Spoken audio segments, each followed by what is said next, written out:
this suitcase of a heart. Each word that I've heard along the way, I bury in this suitcase of a heart. You can't find me here. You can't find me here.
We all have it.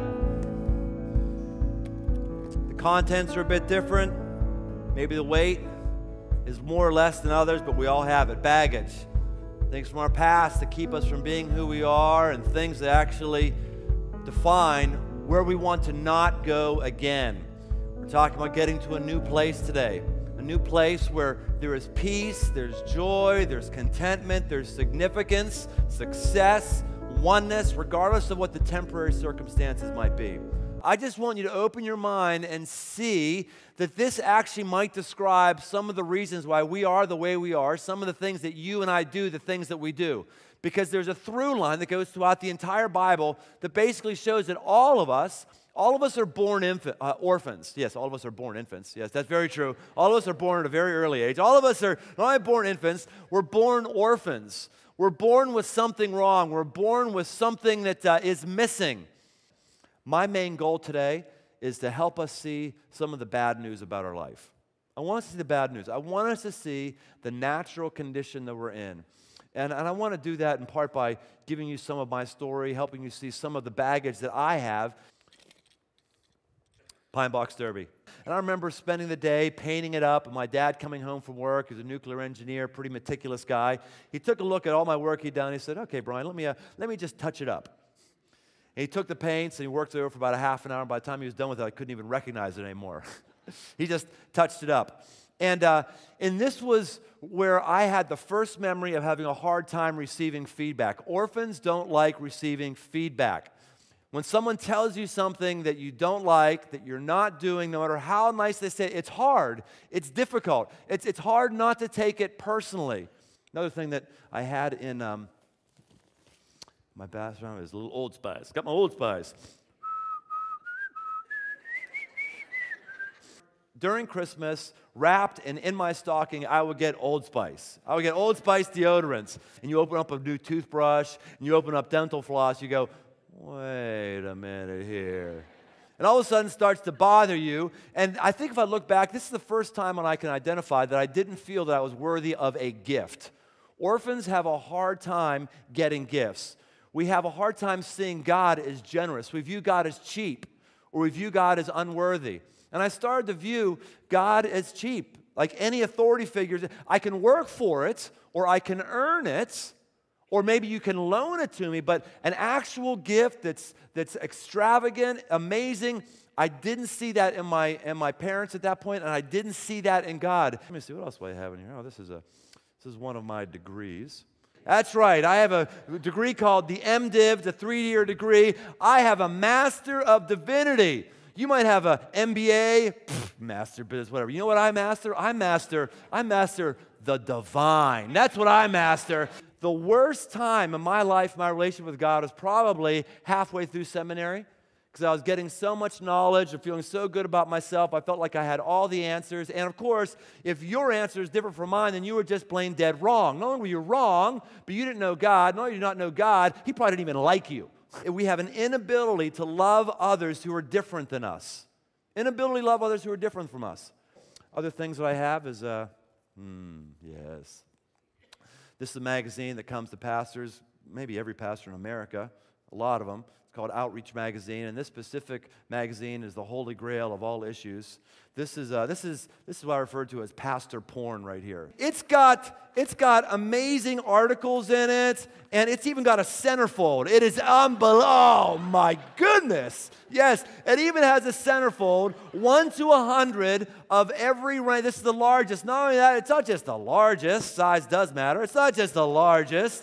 It's also the fastest growing. Oh man, yes. Crossroads is on both of these lists. And I swear, yes. I tell you what else. I know some of these people who are ahead of us, they lied about their numbers. They lied. It doesn't matter what you do, what you have. If you see somebody else who identifies who has more than you or has different than you, you feel like a loser. You feel like a turd, or you feel like they somehow are bending the rules. They're doing something wrong. Performance, success, all these things with orphans always is a difficult, rough thing to actually wrestle with.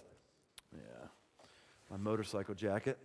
When I put this jacket on with all the armor, everything else, when I do a multi-day trip, whether it is a couple days in the hills of Kentucky, or whether it is to Alaska and back, when I put this thing on right before I put my leg over the motorcycle to leave, I almost always have this thought that goes, oh no, I could wreck this time. And every time I have that feeling, that sick feeling, the verse I go to in the Bible is the book of 1 Timothy. 1 Timothy chapter 1, verse 7, it says this, "For God gave us a spirit, not a spirit of fear, but of power, love, and self-control." This says that whenever you have a fearful moment, don't worry about it, God's not talking to you. This is huge for us. This is massive. I'm telling you what, orphans just feel that fears are normal and healthy. Fear comes when someone feels like they're an orphan. It's all about them, and we are just an object of random circumstances because there isn't a father. There isn't a loving heavenly Father that actually cares and actually intercedes for us. Another one, last one I'll share with you. I got tons of them. This is all I have time for. This is my little league club. One of my most painful memories was in the dugout and being made fun of. Now, this was a bit unusual because I was one of the quasi-cool kids when I was 9. I was a half-decent athlete, so I wasn't the target of the traditional bullying. But something happened this day where someone called me a name. It was a name that was offensive to me, and they started picking on me, having fun with me. And then somehow they brought my dad into it. We're making fun of my dad. It was just a really dark, really weird thing. And I was so unprepared for this. It was something that had never happened to me before, and I didn't know how to cope with it at all. The most painful thing was these are people who I thought I could trust. These were actually friends of mine. Orphans have a hard time bonding with others. It's difficult. It's difficult to do. You might say, gosh, I don't have a hard time bonding with people. Okay, best friend. Who's your best friend? If your best friend is in another city, you have a hard time bonding with others. Orphans have a hard time putting themselves in dependent relationships on others. All these things I'm talking about, they're normal and they happen because it's a spiritual truth. We can all identify with them. I want you to get to the promised land. I want you to get to a place called home, and it's going to take a bit of work. It's going to take a bit of struggle. Not just kind of sitting in a dark room and hearing nice, fun stories. It's going to take a struggle, just as the nation of Israel had to struggle to get to a place that was new. John 1:12 says this, "But to all who did receive him, who believed in his name, he gave the right to become children of God." So you can become a child of God if God gives you the rights, who are not born, not of blood, nor of the will. So it's not something you decide in and of yourself. It's not a natural situation, but something that God does, nor the will of man, but of God. Being adopted into his family, having a home, 8:14-15. "For all who are led by the Spirit of God are sons of God or daughters of God. For you did not receive the spirit of slavery," likening themselves to the nation of Israel, slavery to fall back into fear, "but you have received the spirit of adoption as sons, by whom we cry, Abba, Father." Last big idea, very quickly. The hope of home is real. And be very clear, we're not talking about going back to home. The nation of Israel was not trying to go back. They're trying to go to the promised land, the place they had never been. In the book of Deuteronomy, chapter 8, 7-10, their promised land is described. It says this, "For the Lord your God is bringing you into a good land, a land of brooks of water, of fountains and springs flowing out in the valleys and hills, a land of wheat and barley, of vines and fig trees and pomegranates, a land of olive trees and honey, a land in which you will eat bread without scarcity, in which you will lack nothing, a land whose stones are iron and out of whose hills you can dig copper. And you shall eat and be full, and you shall bless the Lord your God for the good land he has given you." I'm telling you, it is amazing. Now, some of these things we don't necessarily identify with, like hills you can dig copper. That doesn't mean a lot to us. Maybe there's some different descriptors God might use that speaks to our heart today. Maybe he might say, "And you shall eat and be full, and you shall bless the Lord your God for the good land he has given you, a land of lake houses with canoes and rope swings. You can go home."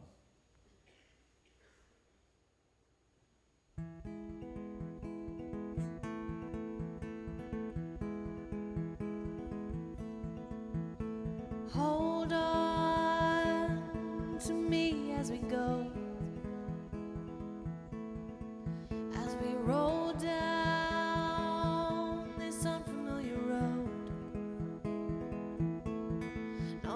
this wave is stringing us along. Just know you're not alone, 'cause I'm gonna make this place your home.